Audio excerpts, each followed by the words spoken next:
This is the summation of the April 6th and the April 16th meeting of the Borough Council, hopefully. The background video is first a little clip of a delivery of wood chips. So if you call the DPW, and they can deliver a truckload of wood chips, and it's free, which is nice. So you can also pick them up for free at their compound on Ironia Road. We'll get on to the April 6th meeting. Start off with a little bit of discussion. It was a raffle for the Pastime Club and apparently the Catholic Church. And again, most of the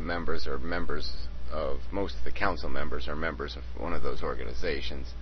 So they had to just announce that they have a bias, but too bad, because they can't do anything about it. So there was presentation by the high school on their budget. They have 18 athletic programs, 146 coaches, so I guess that's JV, varsity, whatever, 246 teachers. The budget, I think, went up, 2 or 3%, which is smaller than the usual increases, I think. I can't be sure.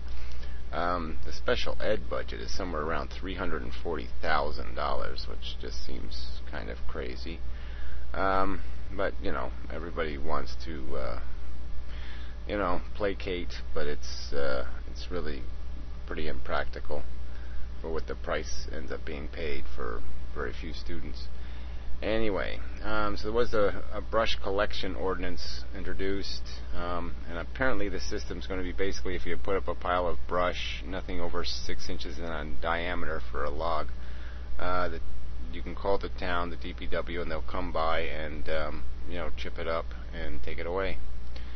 So it has to be somewhere near the roadside. So it's pretty good. No delivery for wood chips and free brush pickup. So we're actually getting town services. Kind of amazing. Anyway, there was some discussion of some deal with the affordable housing. So apparently now the town is going to pay a local realtor company, to manage the one rental property I think it does have now, or that it oversees. And it's kind of silly. I mean, they get this COA monies from a tax on new development, and 25% goes to administration, and it just seems rather preposterous that somebody can't manage one rental property. It's not that complex to put an ad in the paper and get a tenant that fits the requirements, but whatever. So the budget was talked about. It was introduced at the next meeting on the 20th. So the reserve is up to $1 million again, which is kind of pointless considering the debt the town's carrying. Doesn't seem much point in having a reserve that high, but whatever. They were talked about was the pensions from the state and how much the town has to pay into the pensions, or whether it's paying the pensions directly. I couldn't follow all of it, but apparently it's just going to get worse in the future if the stock market stays down. There's going to be a lot of pension obligations. Somebody was clicking their pen in the meeting, which was really annoying, and so it messed up a part of the tape. I mean, you could hear it, but it was just kind of annoying to have to listen through all the pen clicking. It's kind of a minor complaint, but I have them. There was some closing on some lot 34B. I don't know whether that's the garden property or which one that is, but anyway, don't remember the details. There was some discussion of some little course the town council has to have, a 45-minute presentation or something, some safety thing or non-abuse thing or non-molestation thing or whatever it is. So the town will save a little bit of money on insurance costs. So it's $250 on the premiums for everybody who takes the course or something like that. So there was also discussion of paying a consultant to provide more information on the telecommunication alternative to the cell towers, the fiber optic alternative. And so apparently they're going to pay a guy $7,000, and he was going to present to the next meeting, but stuff happened, and so that didn't happen. So it'll probably be the next meeting in June, first meeting. So in the public portion, there was a little discussion. The garden club's having a 75th anniversary party, so it's already over, so no point in mentioning it, I guess.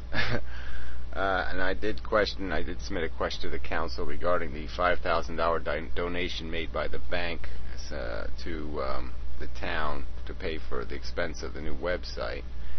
And I just pointed out that maybe that's a conflict of interest. And so the town lawyer said he would go research his legal perspective or whatever, and he would report back at the next meeting. But the next meeting got sort of messed up, so he hasn't reported back yet. So presumably he'll do that in June. Alright, so getting to the June 20th meeting, the big news was a police officer in town, Rick Morales, died. Not on duty. Well, I don't know whether he was on duty or not. Died in the hospital. Apparently it was, I don't know, no one says heart attack. I don't know whether he had a stroke, heart attack, something. Anyway, something fatal happened. It wasn't an accident, it was some sort of medical condition. But it killed him. So I guess he served about 20 years in the town. I don't remember him particularly, but I don't remember police officers too well. So I probably met him, but I don't remember meeting him.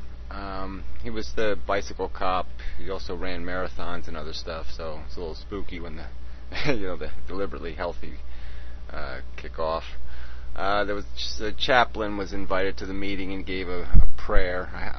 Maybe I'll post a copy of it if there's time at the end of the tape. It was a little bit annoying.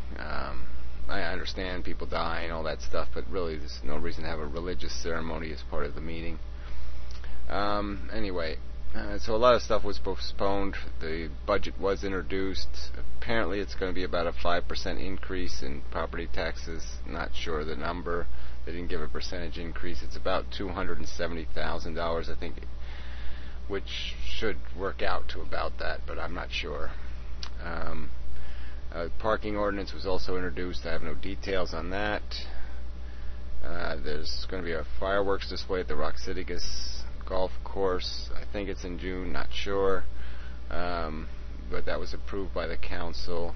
There was some discussion of the sanitary sewer permit for the coffee shop, and apparently everything's in compliance, and they're not being a restaurant like the other place was, and so they're satisfied.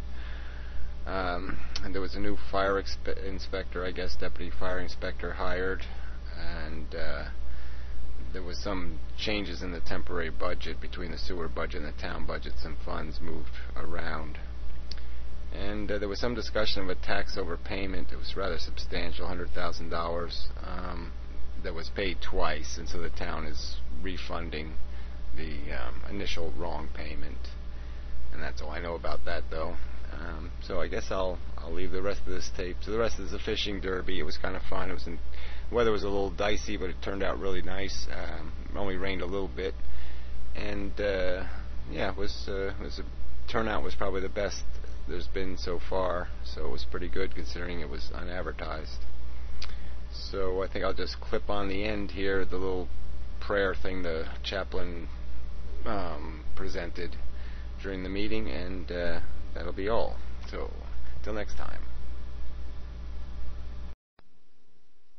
I had received, by way of the borough clerk, a request for this to be read by Gary Mosier of 147 Ironia Road.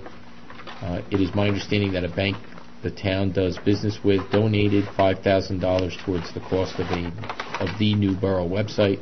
This donation has the appearance of a conflict of interest, as banking services are not contracts put up to public bid. How does the council rationalize accepting this donation as being substantially different and effective bribery for preferential consideration? But from a legal perspective, I can certainly look at what took place and the agreements in place, and what the intent was and the circumstances of the donation, and report back to the council at the next meeting. Okay.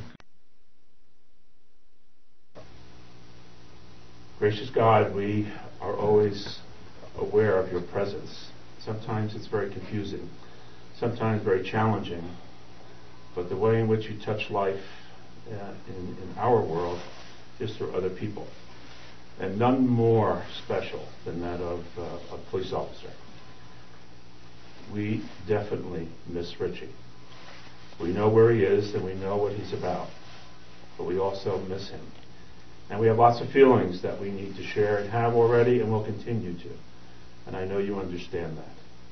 We only ask that you embrace this community of Mendham Borough, embrace this department, this police department, and all the schools and all the children and all the families that he touched over these many years, and help them to be consoled, but also to be strengthened by what he has left them as a gift. And that gift will live on forever. And so we ask you to help us to get through these next days, especially for Nancy and the children. We ask this in your name. Amen.